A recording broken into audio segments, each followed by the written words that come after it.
Tonight, Republican Congressman John Katko of Syracuse is joining in the calls for action to stop gun violence, but not the same plan Democratic leaders are calling for. And News Channel 9's Andrew Donovan is live in Oswego, where he just caught up with a congressman. Andrew?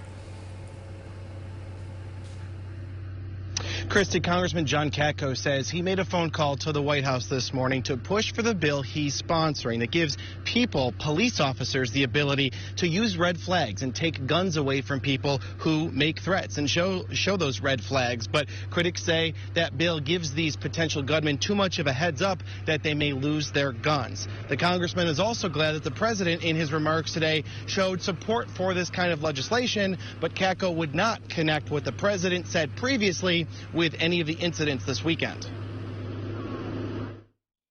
The point is that both sides got to tone it down. Everybody's got to tone it down. And everyone's got to learn from these things that I don't know if there's a connection, but why risk it? Why inflame people to the point where they take actions? But regardless, if an individual's that twisted and he's going to use whatever is going on currently as a springboard for it, we're not able to predict maybe, but we're able to try and anticipate. And that's what we got to kind of do. But my law, with my bill, would be trying to stop those things from happening before and giving the law enforcement officers the ability to say, hey, you know, this guy really scares me. He's showing exhibiting signs. If I have enough evidence, I want to make an application to the court. Earlier today, Senator Chuck Schumer of New York, the Senate Minority Leader, wants to call back the Senate, that's up to the Republican leader, to take up the bill that the House passed, a background check bill. Congressman Katko did not support that bill. He didn't vote either way. He wasn't able to vote that day in February, but the bill did pass the House. Now the Senate has to take it up. Coming up at 6 o'clock, we'll ask the congressman why he doesn't support this specific background check bill. Live in Oswego, Andrew Donovan, News Channel 9.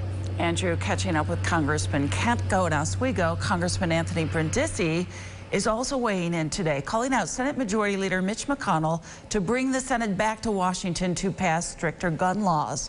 The representative saying in part, quoting now Dayton becomes the 251st mass shooting this year. Thousands upon thousands of innocent lives lost to gun violence since the House passed bipartisan universal background checks. I condemn the rise of white nationalism and hate in our country, and our leaders from the president on down need to be clear on this too. Rod? And Christy, again, Senate Democratic leader Chuck Schumer and Speaker Nancy Pelosi joining Brindisi's call to bring the Senate back to work. The Democrats releasing a joint statement saying in part, quote, it took less than 3 hours for the president to back off his call from stronger background check legislation.